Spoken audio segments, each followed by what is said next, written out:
2020, and it's time for the Elevator Radio Show. You're tuned in to the Elevator Radio Show, a weekly program dedicated to covering news and information on elevators, escalators, and moving walkways. Produced in the wee hours of the morning, a new show is uploaded every Wednesday, sometimes even before you get out of bed. Listen to some of the comments sent in from our audience. Rob from New York writes, Tom, are you f***ing insane? You actually get up at 2 a.m. each Wednesday to put this show out? Man, you must love elevators. Tim from Illinois writes, I'm not sure why I listened, but ever since I tuned into the first show back in 2007, I've been addicted. Matt in Texas writes, I like your safety messages, Tom. It's important to remember them each and every day. And he also adds, when am I going to win the monthly prize pack giveaway? Ron from California sent this in. Despite your inability to pronounce words in the English language, I tune in each week and am glad that you offer this service to the industry. It's better than Google News alerts. Sarah from Washington writes, love the show, Tom, and look forward to it each week. I'm glad I signed up for the newsletter. You provide a valuable resource for the industry, not only for North America, but worldwide. Enjoy the show. And now, here's your sleep-deprived host, Tom Seibert. Hello, everyone. It is good to be here. Yes, it is. A very enthusiastic, canned audience out there. Hey, it's good to be here. I have some good news. Things appear to be getting closer to normal again, a little bit, whatever the new normal is. But things are.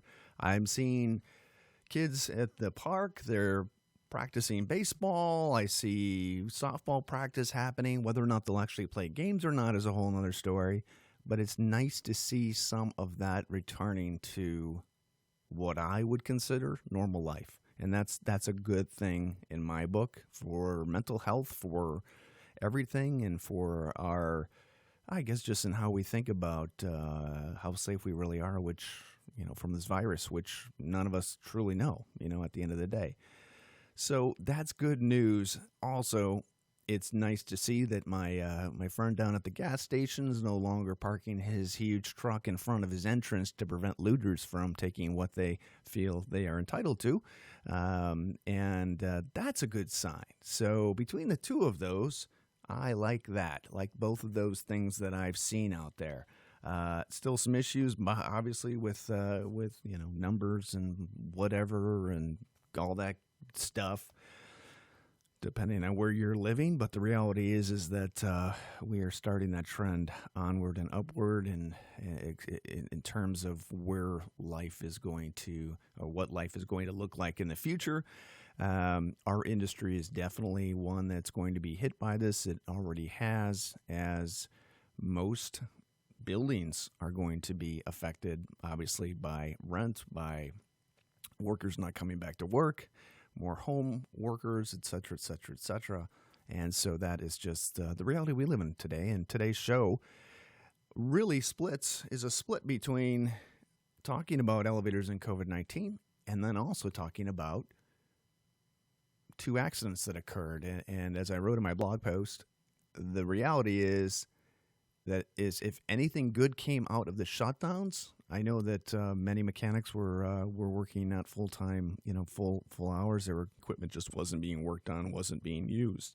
And that's just my belief based on the number of articles that were not online relating to that. So that's a good thing. But in today's show, there were two accidents that were serious enough to involve workers that work on the equipment. And that is a reminder, my friends, that we need to do everything we can to ensure that we're thinking about being safe on the job, because working in an office or a facility or manufacturing, out in the field, it is like, it's hard enough to do that job, let alone thinking about whether or not you have a mask on, whether or not, you've touched things, whether or not the person you're interacting with wants to talk to you or not, or thinks you have the plague. So that adds an entirely new element to safety that I don't think any of us truly understand the effects of. So when we're thinking about that, when we're thinking about COVID-19, when we're thinking about whether or not where our mask is, whether or not we need to wear it in the hoist way, whether, when we're thinking about all of that, it hampers our ability to do the jobs that we are trying to do unless we are so used to a mask or so used to what the new standards or requirements are. So that, to me, that's a concern. That's a concern right there. I think we're going to have to address as an industry. So we'll look at that. Anyway, I'm going to stop rambling, get into the content of today's show. I mean, before I forget, Happy Father's Day to all the fathers out there. There's a great saying, and I don't know what I did with it. It's a picture frame. I'm going to get it real quick because I think it's that pivotal. It's that important to share, not pivotal. So here I am. And this is one of my favorite pictures. A little faded. When I became a dad, and being a dad is the best job in the world, I'd say. Here's a picture of my boys and me. And this picture frame, I bought it for myself because I thought it was so important. So they are little. They're all big now. We're out on a sailboat up in Wisconsin. I love those guys. That's where they're at right now. And this is what I'm going to share with you because it matters for moms as well as for dads, anybody who has uncles and aunts. And I'm going to read this because it just hit home to me when I became a dad 21 years ago. So, and it's one of those motivational things. It says priorities. It says priorities. 100 years from now, it will not matter what my bank account was, the sort of house I lived in, or the kind of car I drove. But the world may be different because I was important in the life of a child. And that was like, man, that's the person I want to be. I want to be important. I want to make an impact. I want to be a dad. And lucky enough to have had that as one of my jobs and careers, and it will always be my job and career as long as I am on this earth, and I will continue to be a dad. So dads, you are important. So remember, you made the difference in your children's lives and your nephews and your nieces and your grandkids' life, and just that's what it's all about. All right, we're going to get into the news next and have you out of here in no time. I think we got like 4 or 5 articles to talk about today. Very serious, and we'll get into those. We'll get into those next. All right, up next is the news. Let this week's news stories give you a lift on what's happening in the vertical transportation arena. Each news segment is organically dug and fresh with news stories of the week. Got lift? If not, stay tuned. Okay, the first thing I want to bring to everybody's attention is the photograph that I share on the Elevator Radio Show show post for today's show, and this is what drives me absolutely bad, crazy here. This is an image that was pulled off of one of the news articles that I'm going to talk about in today's show, which I have a big problem with. Happy to get into it with the author of the article, because to me, it's like shame on them. But this is what I don't understand. Okay, so we've got COVID-19 precautions, and this kind of applies to a lot of what the information that we're getting out there, and regarding what we should be doing, what we shouldn't be doing, the number of people we can be around, the number of people we can't be around. This one is an image, and if you're listening to the show on the audio version, you're not going to see this, but go over to elevatorradioshow.com and look up the show notes for show 541. And it shows a photograph of crowding an elevator where they have these cartoon figures all facing each other without masks on. And it says, don't do this, okay? And then the image on the right is social distancing in an elevator where they have 4 people in the elevator standing on stickers on the ground in the 4 corners facing the wall. So I'm like scratching my head on this, and I was under the impression that if you had a mask on, isn't that supposed to prevent you from giving the virus to somebody else, right? If we all have masks on at work, which I'm assuming that most companies are going to require, wouldn't you think that we don't have to face the wall? So, I mean, some of this stuff is just kind of frustrating to see, because it's kind of counterintuitive or counteract. I can't think of the word, but if we have the whole purpose of the masks are so that if we have the virus, we don't give it to somebody else. Okay, right? That's it. And so why? And that they're only supposed to be required if you are in a space that's less, you can't maintain a 6-foot space, right? So what I'm thinking is that probably if 6 feet is the number, it's probably really 3 feet, because our officials or governments or statistics, they always like to push those numbers out. I'm thinking. So the reality is these two images just drive me crazy, because you wouldn't see crowding in an elevator without masks on. Okay, so I'm not. It kind of just shares information that's not necessarily correct. First news article of today's show. I encourage you to read it. I encourage you to dive into it. This is from abcnews.com. The title of it is Going Up. How do you stay safe from COVID in an elevator? Let me just stop this video from playing here. It's a really interesting article because it talks about elevators, the reopening of buildings and offices across the country, and whether or not elevators in high-rises are a transmitter of, God, if I could turn all these videos off, I'd be in good shape, are a substantial way of a risk of getting the virus from it. So, according to the article, and again, this is an ABC News story, so the reality is that we got to take it with a grain of salt, like any article that's written online, regardless if it's ABC News or whoever. The reality is that this article contradicts itself so many times, because it's basically saying nobody really knows at the end of the day, but yet there were coronavirus was found in elevators, in China, in those hospitals, stuff like that. So here's an article, or here's part of the article. I'm not going to sum this up very well, because it's important that everybody reads it and then gets what they think is important from it. Here's one that, this is one of the paragraphs I want to cover. In March, during a COVID-19 outbreak in a busy 19-story building in Seoul, the virus spread almost exclusively between individuals working on the same floor. The authors of the case report that even with considerable interaction between workers on one floor with those on other floors, the virus did not appear to spread vertically through the building.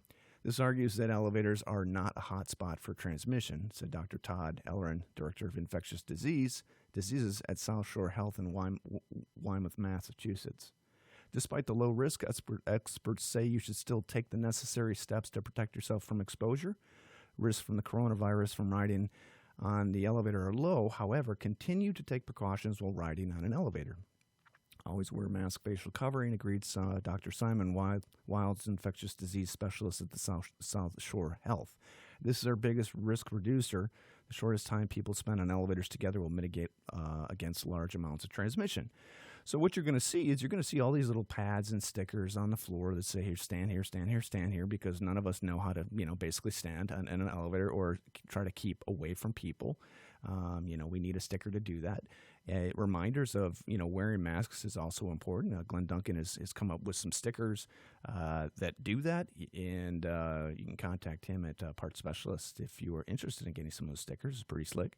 So the reality is that this article, there's just no huge conclusive information. So what we're basically stuck with, or what we're falling back on, as this article talks about, it's unclear how many of the staff used elevators during this time, but if elevators were a hot zone for transmission, we might have expected to see more staff infections. So, the reality is that there's not information that truly can be tied back to elevators being a haven for viruses and germs or whatnot, although you're going to know, or you're going to understand, or you should understand, that things are touched in elevators, obviously, and they're crowded spaces, but yet with masks, riding elevators should be a place where you can ride an elevator and not catch the coronavirus if everyone is wearing a mask, right? So why do you have to limit it to 2? Why do you got to limit it to 4? What is the point? What's going to happen on escalators? I mean, what are they going to do on those things? Those things are like complete vertical, crowd mover things that are congested, and how are they going to deal with that? Are they going to take one of the treads out or make one tread that's literally a do not stand here or else you'll go to jail kind of thing? So interesting article. I encourage you to read it, encourage you to share it, because you, as the elevator industry, are going to have to try to figure out, there are products being worked on right now to help your customers feel safer as they relate to your elevators and how they ride them. And those will be out very shortly in terms of information and stuff like that. Whether or not at the end of the day all those devices make a difference may not ever be known. But at the same time, the sense of knowing that your elevator is safer or possibly safer is one of those things that may be more valuable than what it costs to put devices in the elevator to clean them automatically. And that's where we're going to definitely be at. So I would be more concerned about gas stations, gas pumps, in terms of contact. Got gas today, tons of people touch those things. Those things are disgusting. And I'm not a germaphobe, but reality is that's I would think there's bigger things to worry about. I don't think I really summed up my position on this whole article well enough, other than just coming back to common sense. We should wash our hands. We should not touch our hands to our eyes or our mouth or nose or any orifice that can get in your body. What else can we do? Anytime you touch a button or touch something, wash it, sanitize it. I have to say that in today's world, we are probably the cleanest we have ever been, ever. That is my own personal perspective on that. If somebody is going to get sick, it would be very rare, at least at our facility here at work. Okay, next news article, KHN elevator rises as the latest logjam in getting back to work. This is one of those deals where I think you're going to find in some situations, some of the high rises where destination dispatch is going to make a difference in how many people, can ride an elevator, in limiting that as well. So ThyssenKrupp put out a pictogram, whatever you want to call it, talking about really the, how to ride them safely. And it's really, I don't know, avoid leaning against walls. Don't touch the handrails. Wash your hands after each trip. Avoid touching the elevator buttons directly. One person per trip. So they got some good people cited in this to talk about what's going on. And then also the issue of making sure that elevators, when people are waiting for them, are actually waiting properly. So, distance reminder stickers on the floor. Talking about running Sabbath elevator services. And for those of you that don't know what those are, it's basically an elevator that runs on Saturdays for the Jewish community. So they don't have to, they can use an electronic device, but they don't have to touch anything, which that's what that's all about. So logjam, yes. I think we always had a logjam when it came to elevators and working schedules and whatnot. I think you're going to have to see. I think you're gonna see more people working flexible hours to avoid that kind of congestion when everything opens up. Either that or just working from home. This is a news article that I have a problem with. Facilities.net, the author of this article, the title of it just enrages me because this is the kind of sensationalism that our media, that news stories just love to throw out there. And there's no credible information or any kind of freaking... How could you say this? This is the title of this. I couldn't link it in the show post because at the end of the day, it was I did not want to give it any more link love than it deserved. So the person that wrote this, Greg Zimmerman, wrote, "Are high-rise elevators COVID-19 death traps?" Are you kidding me? Really? You're gonna call an elevator COVID-19 death trap? This is where this article came from as well. And hey, happy to get you on, Greg, because the reality is that the sensationalism of this title is a bunch of BS. Bunch of BS.